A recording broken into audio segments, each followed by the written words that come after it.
Well, December coming on us quick now, and we all start to wonder about the odds of a white Christmas. Well, if you're thinking right now, with our current snow cover, will it stick around?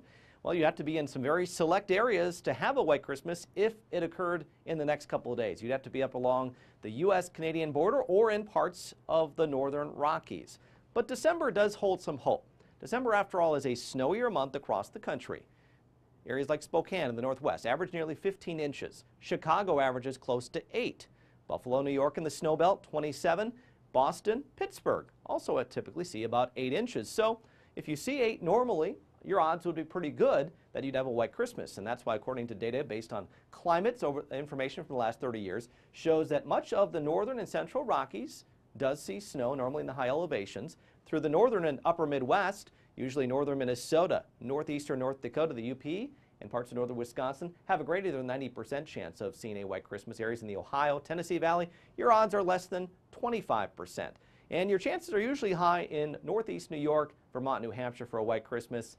And we'll find out here in a second what the probabilities look like. Matter of fact, the good folks from Harris Mann Long Range Climatology are predicting this year that there are very good chances across Canada and the northern U.S. for a white Christmas. They're saying that's an 80% probability for areas like Duluth, Fargo, Bismarck, back through Sydney, Montana, and 60% chance for Spokane, one of the areas we talked about that should see December snowfall, and a 60% chance also towards Pittsburgh and back towards Elkins, West Virginia.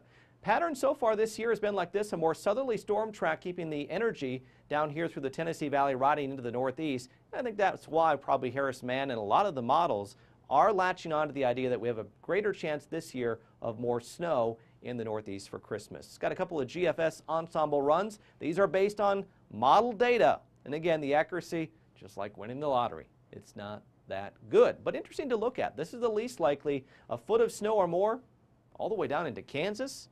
Maybe some 8-inch totals in Tennessee. Doesn't seem very likely there. This has an outside chance, maybe from 4 to 6-inch totals. Great Lakes through the northeast, maybe a couple of foot amounts up in far northern New England. The run number 4 of the ensemble showed a foot across much of the upper Midwest. That seems like a very low probability. This scenario seems pretty likely as number 1 we go through the end of the month.